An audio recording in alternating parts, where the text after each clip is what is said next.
Hi, everybody, and welcome into another edition. This is Cross Functionality, episode 3, the show hosted by former college baseball and softball players and two people who love to just talk about coaching on a weekly basis. Let me bring in professional coach. She is top notch, and of course, former national champion at the University of Alabama as a softball player, Cassie Reilly-Boccia. Cassie, how are you? Doing great. Super excited. I can't believe we're already on episode 3.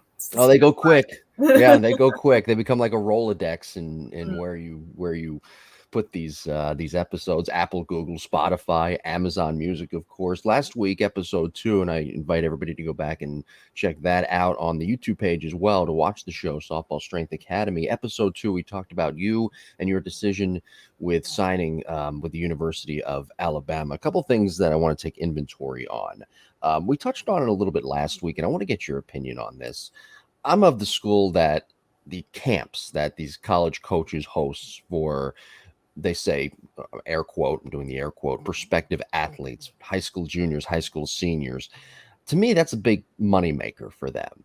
And I know now with the new TV deals with basically every sport now, not just softball, but lacrosse and field hockey. I mean, you see these things on ESPN, ESPN Plus, but these camps are still a way to make money. That's kind of my opinion. Not as much as it used to be maybe 10 years ago. What are your thoughts on camps for all sports? Do you think that they're an actual tool to help you get recruited and get you in front of coaches, or is it just kind of another moneymaker? I think it depends on the athlete. When you're in the Northeast and you're not getting any college coaches coming to your high school games, you're probably not going to get, as much exposure because you are in a, not a hotbed for softball. Maybe it does make sense to be like, you know what, I really want to get in front of this coach on the West Coast or in the South. And maybe that does make sense to go ahead and do a camp or two. The other thing of it too is if you've never experienced top-notch facilities and if you have an opportunity to kind of work alongside a legendary coach, that's exciting. Yeah. Does it mean that you have to go ahead and do all 10 camps in order to get recruited? Probably not. But I do think, there is some value to learning from some of these coaches in the industry. For sure. It's definitely a way for the program to make money. But I do think the better programs are going to be honest and say this is like a developmental camp. It's if you want to come and get better, come and do it. But I really hope I haven't heard coaches being like, well, you have to come in order to get recruited type thing, which is a good thing, I think. Did you go to any showcases, by the way? I'm not familiar with any softball showcases. Probably didn't have to because you signed early. Nevertheless, though, there are some good ones out there, I'm sure. Yeah, you know what? There wasn't like a showcase clinic. It was basically every tournament you played in was a showcase tournament, okay. and not even every tournament we played in there. We really weren't, some of them weren't even like playing to win. There wasn't a first, second, third, anything. It was just like, yep, this is a showcase, hour and a half games. And so, I get it. That's good for recruiting, but in the same breath, it was bad for softball. Like the competitive edge of like how to win a game, grounding out to second when there's a runner on second base and no outs, like that was out the window. It was like, well, I want to perform now. Sure. So, but other than that, I didn't go to these like crazy camps they have now where it's like they invite the top 50 athletes in the freshman class, and that it's crazy what's going on right now. And it's unfortunate because I feel like they're parents are so at a loss at what to do. And you have some people who are almost feeding off of that. Like, well, they're afraid. What if we post this and say, we're going to get all these coaches. If you don't come here, you don't get recruited. And they're going to be like, all right, I'm there, So it is unfortunate in some ways. Yeah. And another thing too, that's really kind of stirred the pot, if you will, is the NIL, which we touched on at the end of the show last week. I did some more research on it because I was listening back to last week's episode. I was more curious as to how the NIL will affect certain athletes. And just from a male perspective, Tommy White, and I'm not sure this is the reason that he's transferring, but he dominated his freshman year at North Carolina State University, NC State. And he's transferring to LSU. And I'm wondering if that has anything to do if it's NIL motivated. And to me, just based off the research that I've done, it seems like this new NIL rule, and according to The Athletic, there are players, I did some research on this morning as well, there are certain players that can make up to $2 million a year in football.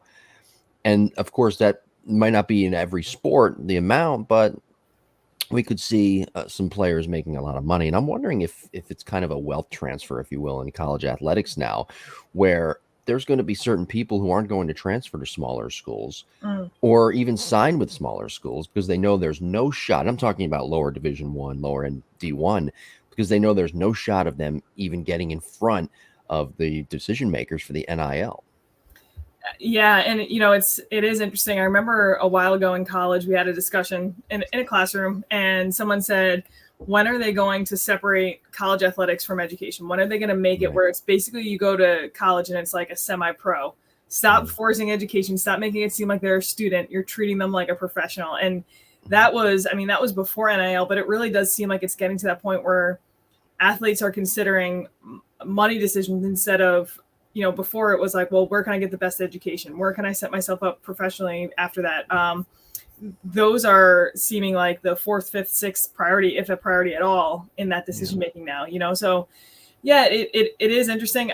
Everyone's going to be figuring it out in the next couple of years, and I think we're going to see a lot of transitions. And I'm just very curious to see how the NCAA tries to protect the athlete, or how the coaches try to continue to protect the student athlete, and we'll see where that goes. Even if they even try to protect the student athlete, because I think opening this door up, the NIL door, kind of like opening up Pandora's box now, you don't really know where it ends. I mean, again, an athlete can make up to $2 million a year. The only sport I know that you can do that at age 18 is if you become a professional baseball player. It used to be with obviously the NBA, but if you become a professional baseball player, a couple of guys, of course, getting drafted in the last week, they're going to make a couple of $1 million. Elijah Green of the Nationals being one of them. Drew Jones, of course, with Diamondbacks. But with college, it was always that separator. I'm going to college. I'm not going to make that money. And I'm just speaking from a baseball perspective. I'm not going to make that money just yet. But now, you know what? Maybe not freshman year, but sophomore year, you might have a chance to make a lot of money on the NIL deal. Gosh, yeah. I mean, and again, we've talked about the transfer portal too, but the fact that, hey, we have this opportunity to make money, and we've just made it really, really easy for you to transfer now. We've just made it very accessible. Like, it's just, one's going to feed the other. And I'm curious. I'm wondering if even scholarship money is going to be a thing anymore, right? Like, usually it was like, hey, I really want to go to the school because they're offering me a full ride, where it's like, well, I'm not getting a full ride, but I'm getting X, Y, and Z on the NIL, So that's a completely different business mode for coaches. Sorry. As much as you can tell us, were you a full ride, or what are the financials like in college recruiting and softball as it pertains to scholarships? I think each team gets about 12 and a half scholarships and full scholarships, and it's up to the coach then to decide how to distribute that. And I think where my position was, I think I was fortunate that there was a full leaving, so that there was a full available type thing for when I came in.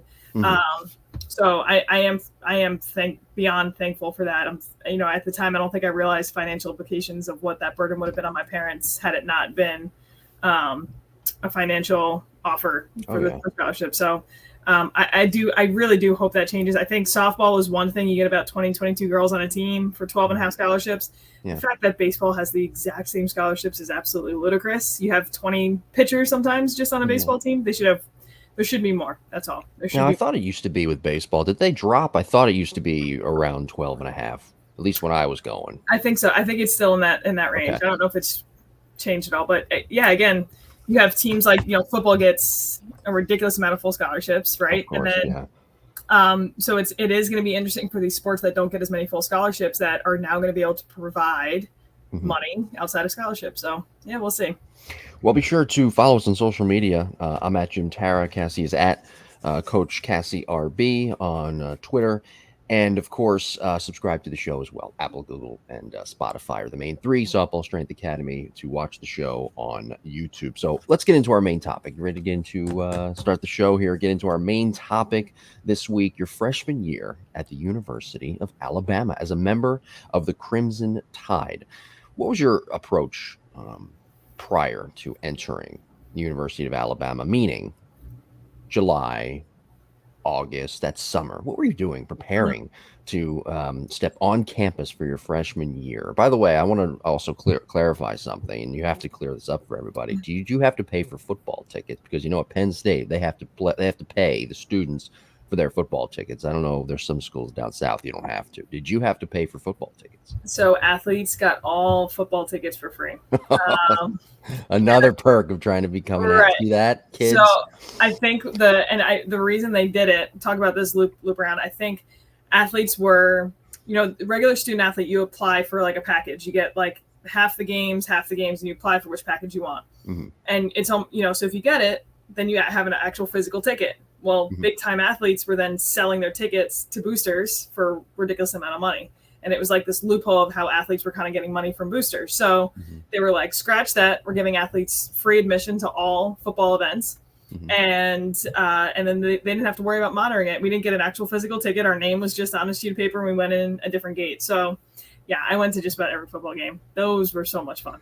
Well, we'll get into it. We'll get into it as the weeks progress. Where did you sit? Student section, I guess. Yeah, student section was like right behind one of the end zones, and it was cool. You got to be with all the other athletes, and I mean that is, I really enjoy being in that type of electric environment where you go to cheer and you don't even feel your voice box because it's so loud. That was fun. That was a good time.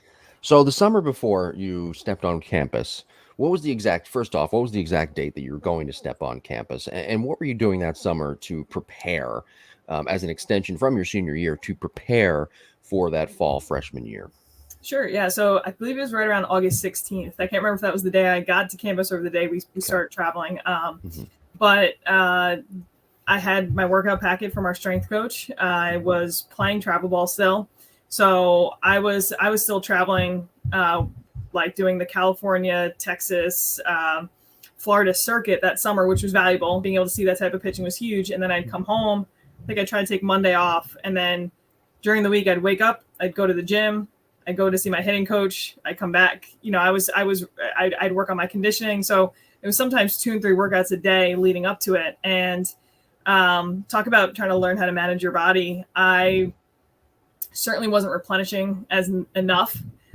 So I was a little depleted in some parts. I think I wore myself a little thin in some parts, but again, that was just learning how to manage my body. So that was how I went into Alabama. If anything, I was really scared about the conditioning test for whatever reason. I was, so that, fear is a phenomenal motivator, and that certainly drove me to work a little extra hard that summer. So that was, it was, I don't remember going to many hangouts with my friends. I just remember playing and training. That was it. So no beach. No. I said that with a very, very no. No. Very, very firm.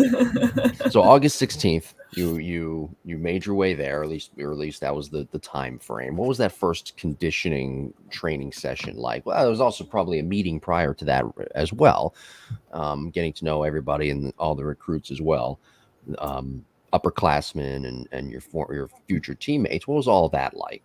Yeah, it was interesting. Alabama had just made it to the World Series the year before, and I remember going into the clubhouse for the first meeting, and it like really hit me, like smacked me in the face that I'm like, oh my gosh, I just watched her on television, and now she's my teammate. Like that, like it was like this conundrum where I was like, oh my goodness, like that's my teammate, and she's on TV, So it was funny. I felt like that was probably such a freshman thought, but that was awesome. The first meeting. Super cool to be in that environment. Very cool to, have the seniors talk, have the coaches talk. I remember Murphy's, our head coach gets up to the front. He looks at the freshmen. He says, okay, I'm going to tell you the secret, the key, the piece that everyone misses to being successful. And, we all like lean in thinking, what's this going to be? And he says, the sooner you realize it is not all about you, the better off you're going to be. Yeah. And that was it. And he was like, this is a we before me program. If you come in here thinking like, oh, I just want to get playing time, it's not going to work. And, that was so much of that first meeting was about that. And the only other thing I remember from that first meeting was he goes, okay, we're going to have a 1.5-minute clock. You have to stand up at the front for the full 1.5 minutes, and you have to just say what motivates you. And you have someone who sits on a stool. That's your support sister in case you get nervous, that pats you on the back. And then you have to stand up and you just have to stand there for a minute and a half, say what motivates you. And my poor roommate, he grabbed a freshman to go first. And, that can be nerve wracking. But I remember thinking like, I didn't prepare for this, but it was cool. That was such a neat meeting. Talk about like just getting everyone comfortable with each other. And it's very, very neat. Do you remember what you said? Again, this was in August of 2008, correct? So Yes. So it was a while back, but do you remember what you said? Yeah, I talked about my grandpa. He taught me how to play softball, and he was so in love with the game and respected the game so much that that was what motivated me to just try to leave the game better than the way I found it. And so how many weeks later was there that conditioning test? And what constituted such a test for you? 2 days later. Okay. Right. Quick turnaround. Right away. Yeah. We I think the next day was our first day of classes that we had, get acclimated. The day after that was 4:00 in the afternoon conditioning test. So it's 18 half gassers. It's 50 yards down, 50 yards back, and I believe under 20 seconds, and you have to do 18 of them. You have to at least pass 15. And it's, if you practice the test enough, it's really not terrible. It's when you have you have to calm yourself down for how much adrenaline you have. You have to manage the fact that you're in hot heat. And but it's neat. It's neat when like you're with everyone and you're, conditioning stinks, but when you're conditioning with a team like that, all of a sudden you're like, all right, this is pretty cool. This is something I could get used to working out with these guys. So explain the 50 gassers for me, because a lot of people, I know a lot of people don't know the wind sprints. It's right? So it's the width of a football field, which is about, I think it's like 51 yards. So you start on the one line of the football field. Coach says go. You sprint to one side, sprint back to the other. You have to get that done in under 20 seconds. Which when you're not fatigued, it's really not bad. And probably for a male, the time would be closer to 17 seconds. But 20 seconds down, 20 seconds back, and then you rest, and then you hit your next one. And you got to do 18 of them. Yeah. I like how you didn't get a quick turnaround time to just overthink it or to try and figure out what you're going to eat or what you're not going to eat. Yeah. You just got to get right into it. Either have it or you don't. A couple of things that I found on look, I can't read my own handwriting. I apologize. 1001recruitingtips.com. I butchered their website. Hope they don't mind. 1001recruitingtips.com. A couple of things here that they mentioned for freshmen going into their first year as college athletes. Number one this was number one on the list, time management, and that's huge. And being on time. Also being flexible. It goes to your point of what your coach said about how it's a we versus me type program, being flexible. And for you had to be flexible because you were a first baseman your entire life. And all of a sudden, you mentioned to me your first day on campus, you get an outfielder's glove. Yeah. And, it's funny. I had an inclination. I was one of the shortest people on the team. I had an inclination I was going to be moved around first base to outfield. And I had kind of like practiced in the outfield, didn't really understand anything about outfield, especially when there's true spin on a ball. Like when you get a pitcher throwing crazy spin and a hitter hitting that spin, the ball acts very differently in the air. So I looked like a fish out of water. I felt super unathletic. It was one of the hardest transitions I had to do. But what I started to do was anytime one of my teammates started taking batting practice on the field, I would say, hey, just let me know when. And then I'd go practice outfield when because just the seat off the bat is completely different. Yeah. And it probably took me all fall and part of the first part of the spring to like really get it to click. But once it did, I was sharing time between first and outfield, bouncing back and forth, depending on the scenario. And I realized I was like, holy cow, my drop step has made me such a better first baseman. I can get back to the bag so much faster. The fact that I was working on my picks at first base made my do or die coming in from the outfield so much cleaner. So it was so interesting how well it complemented each other. And I think that just alludes to like being a well-rounded softball player, being a well-rounded athlete. I didn't realize this growing up. My dad begged my coaches to put me in other positions growing up just so I'd get exposed to it. But I was left-handed and I was really limited to maybe two spots on the field. I know the feeling. I know the feeling. Yeah. But I get it. I get why. Like I was severely underprepared to play outfield when I got to college. So it worked out, but definitely needed some help from my speedy center fielder next to me. So you played right field. Correct. Yes. Yeah. But in your arm strength, I don't know how much arm strength does it really matter to play right field in softball? I'm not sure if they're, because baseball's a little bit different when you look at it from an evaluation standpoint. Yeah, I think honestly, at least right field for the team we were on was kind of like I could hit, and I think they were trying to find a spot for me. Yeah, that's right. That's right. I didn't have the best arm, but I was accurate and quick, so it was I would be able to get it in, and I think that some of the best outfielders I've seen in softball don't have a crazy arm like you'd see in some MLB. They're just like boom boom, get it in, and because field is so much smaller, I think that matters more. All right, be sure to email the show, jimbopodcast21@gmail.com, if you do have any questions, concerns, comments. We'll be glad to address those. Let's move on and continue with the show. One of the things that 1001recruitingtips.com talked about, would you believe I rehearsed that too last night? I've been saying that and I still can't get it right. It talks about preparing to be challenged. What were some of your biggest challenges that you faced that first fall? Was it the pitching? Was it trying to get acclimated to a new position? Was it just a lot of things going on around you with classes and time management? What were some of your biggest challenges? I think I was fortunate. We had so many resources to help with that time management and that organization. And I've alluded to how busy I was in high school. So that did help the time management transition into college. I think some of the bigger challenges was just my body, like recovering. Like it was grueling to have the 4-hour practices, wake up the next morning for weights, like getting your body associated or acclimated to that. Outfield was so hard. I felt like a fish out of water. I felt, I had a bad practice one day and we started off practice the next day and I missed another ball and Murph was like, is this Groundhog Day? And I had never seen that movie where it's the same day over and over again, but yeah, great movie. I had just assumed. I was like, that is a reference to me having a bad day yesterday and today. Yeah. So I think those were the initial hurdles and challenges.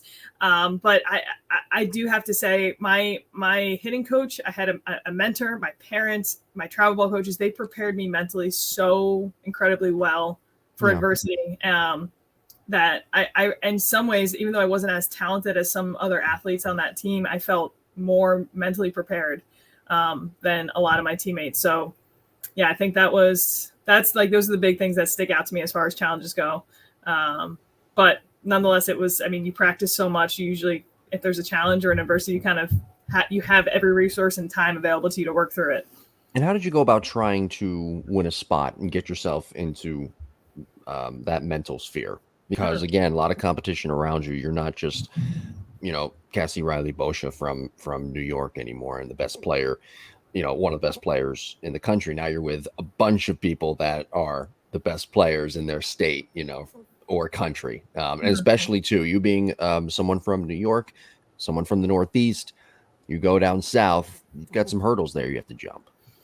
Yeah, it's so funny. I was so in love with the process. I loved practice. I loved getting a chance to show up early and leave late. And it was almost like, I remember a month or two had gone by and I was like, wow, practice has been going really well. Like I've been doing well. And it didn't register. And I don't think I ever thought like, oh, okay, there's this girl and this girl that are going out for the same spot with me. It was just, okay, I used to write on my wrist before every game, your best, because I was just confident in knowing, okay, I know I was never going to give anything less than that. And if I gave my best, then I have to be okay with what the outcome was. And that was, I don't know, that just like resonated with me where I was just like, okay, I'm going to go all out every single time. If someone's in a position I'm playing, I'm going to make sure they don't ever get a chance to take a rep off because I'm going to be going just as hard on the next rep. And I don't know. I wanted to get better. I wanted my teammates to get it better. I was enamored with the idea of winning a national championship. It just really didn't click that like, hey, you might be starting as a freshman until probably like the first game where I was like, oh, wow, like I'm in the lineup. I know that sounds so silly and it's not common, I guess, but I don't know. I was just so obsessed with preparation and be where your feet are. Take care of this practice, this rep. Good. On to the next day. So what did you guys do on weekends as teammates to just try and get more acclimated with each other and just because you're going to be with a lot of these people for 4 years and you're going to keep in touch probably for the rest of your life. What were you guys doing on weekends to develop those type of relationships, become better teammates, better friends, better classmates? Yeah, it was cool to. And please give all the good stories. Let's give all the juicy stories. What's funny? We had I had went into college. I had never drank before, never done anything, and I was one of the only ones who did that in high school. There was a lot of my people I knew were just party. That's what people did in high school. And I got to college, and like half my teammates were like, "Oh no, I don't drink. I'm an athlete right now." And I was like, "Okay, this is my kind of people." And we definitely encompassed just like that family environment. We had seniors inviting freshmen over for dinner and movies. The football games were an easy way to hang out, whether it was hanging out at someone's house to watch an away game or tailgating and going to a game. That was like an automatic to do on a Saturday, was to just go see a football game. And it's interesting because in the same breath, yes, football games are fun, but those are our classmates that are trying to win a national championship. And we're in this boat. Yeah. So it's, there was a different level of appreciation when we did go to those football games. But I mean, besides hanging out with each other, getting extra reps in on the field sometimes, watching movies, eating dinner, there really wasn't anything like too crazy. Yeah. I'm glad you mentioned that about athletes from other sports, because I felt the same way when I would see those athletes. Basketball, I went to a big basketball school, Big Five, and one of the Big Five schools in Philadelphia. When I saw those athletes, though, working with, God bless her heart, Christine, she was great. She had a lot of patience. But when they were working with her, or they were in the study hall rooms, I looked at them, and they sort of looked at us, looked at me, baseball players, and same thing with the gals, the softball, lacrosse. They looked at us as peers. We were all kind of in the same boat together. We had those early morning lifts. We had coaches breathing down our neck. We had professors and people from the outside, the students from the outside that were non-athletes, didn't really understand some of the struggles that we were going through. And people from others, not just our sport, people from other sports really understood that. Right. Agreed. And it's interesting too, because at football games, you sit in the student athlete section. Yep. And so it's funny because like there'd be some fans that were like, "Oh, you guys are sitting," and someone's like, "I had weights at 6 a.m. this morning." Like, of course I'm gonna sit. So it's just funny. It's just like it is. There's a certain bond with an athlete that no one else is gonna understand, and that was so cool to be on campus and you see someone else in, an athletic shirt, and it's like, all right, I might not know you, but I know you, and Exactly. that's a special bond for sure. It's almost like a mental telepathy type deal, where you see somebody with that athletic shirt and you say, and they've and you can tell by the body they are athletes. They didn't just buy it from some bookstore. You can tell they've been in the weight room and they've been through that same grind that you've been through, and if worse comes to worse, I can always either sit with them, talk with them, eat with them, whatever the case may be. If I'm in trouble or I need somebody to sit with. Absolutely. I think this is not really freshman year, but the coolest thing I think Alabama ever did was they brought in leadership councils, and then they invited they said bring 2 or 3 kids from each team. And so we got to be like for an entire retreat, sometimes over a course of a weekend, with like 2 people from softball, football, baseball, gymnastics, and like you'd sit down. Gymnastics won a national championship last year, and we're like, "What'd you do?" And they're like, "All right, we did this, this, and this." And like, I mean, that was just so cool. That was unreal to be a part of. What were you learning from upperclassmen? Back to your sport. What were you learning from them? You mentioned that you were taking everything in. What are some of the pointers you learned from these very talented upperclassmen that could help you in your transition? Of course, not just hitting and the tough pitching that I'm sure you had to face in fall ball and scrimmages and whatnot. By the way, what did you call your scrimmages? I know they have, Penn State, they have the blue-white, they have whatever. What did you call them? Was there a certain name? No, it was just right. We just had inter squad. An inter squad, nothing too crazy. I do think something cool that we did with scrimmages was the scrimmaging can kind of be like a little boring, especially when you have the number 1 and 2 pitcher in the country on your same dang team. Yeah, right. We actually had a performance psychologist teach us this. It was a completely different point system. So it wasn't just when you score a run, you get a point. It was like, all right, if a batter wins a 3-2 count, it's 2 points. If a pitcher wins a 3-2 count, 2 points. If the outfield gets off the field in X amount of time, points. If it was like all these like little just what the threads that make up the game. You all of a sudden, so the score might be like 67-20 or 35, whatever it is, but you had all these different areas that you could win within the game besides just, okay, let's score a run. And I thought that was like a very neat change to your traditional scrimmages. And I wonder too if that would actually fit with players' singularity as well. You get points personally, and then of course you get points for your team. That would work, I think, very well in spring training for professional teams and major league teams. I think they should adopt that. They should listen to this podcast. I keep telling everybody they should listen to the Lab Epstein Hitting podcast as well. Yep. We talk about real coaching points with coaching here and real hitting points on the other one. Mm-hmm.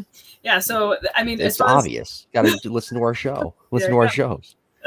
So that was just like a different thing. And then as far as learning from the upperclassmen, I was so fortunate. We had 5 seniors who had started, were like, because you have some people who are kind of like stay in their lane, and then you have some people who want to take people under their wing, want to pour everything into younger athletes. And we just had a very neat leadership spread. So we had somebody who was taking underclassmen to go hit extra, another one who was kind of acting like the mom, inviting them over for dinner, another one who was talking to them about the mental game. And I mean, I think at the time I was so grateful, but I remember thinking, you're not going to realize how valuable this is until years later. And sure enough, like, I still think back to that. They didn't have to do that, but they were trying to plant seeds into the program and make sure that they left the program better than the way they found it. And I just think that's so cool. Yeah. Lessons that you were being taught that you could pass along and move through as you went about your college career as well. Now, looking at the winter time, and again down south, and I know this being in Florida, that there really isn't a quote unquote winter. Not much cold, but there is the end of the semester, so we'll call it end of the first semester at the University of Alabama. Member of the Crimson Tide, you have those coaches meetings. What was that coaches meeting, or meeting? What was that like? And the outlook that you got going into the spring of 2009. So it's very cool. The coaches meet with every athlete at the beginning of the fall, and they say they have a piece of paper that says great expectations of, and that it has your name. So mine, obviously, great expectations of Cassie. And it was 10 things that they expected of me. And the only number on it was a GPA. Everything else was more of an intangible. And, on it, it was something like, we expect you to become a leader of the freshman class. X, Y, and Z are definitely look up to you. You're going to be transitioning between first base and outfield. We appreciate you being we're challenging you to be really flexible, like things like that. So at the end of the winter, at the end of the fall semester, they say, okay, let's go back to your expectations. How do we feel like we did? And we'll do the exact same thing then for the spring. And that was super cool. And it's just such a good opportunity to have a touch base with coaches, a one-on-one, because usually when you see your coaches, it's within a team environment. And so getting a chance to chat with them was very, very cool for sure. Okay. So now you have the winter break. I'm sure you got, a workout packet and you were getting ready to go. And of course you were in the cold though in New York. So it was a little bit different. But you get through the winter and here we are, spring ball. And you come out, and I looked at some of your numbers last night, freshman year, 65 games, 60 starts. Not too bad for a freshman at one of the top programs, an SEC program in the country. So you hit 340 your freshman year. I want the audience to soak this all in because these numbers are pretty incredible. You hit 340, 4 home runs, 47 RBIs, and you led all Alabama freshmen in home runs.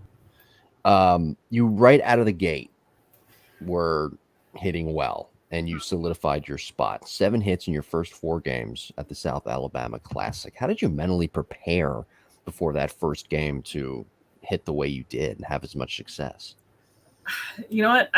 It's funny. I don't know exactly what went into that. I remember being so thankful for everything. I was thankful for just I laid my uniform out the night before and I took a picture of it because I was like, I dreamt of this. And I remember thinking, like, even if tomorrow goes horribly, like, you get to put this uniform on tomorrow. And so, I don't know, I felt like the pressure was off. I didn't determine my success on what happened on the field, I guess. I don't know.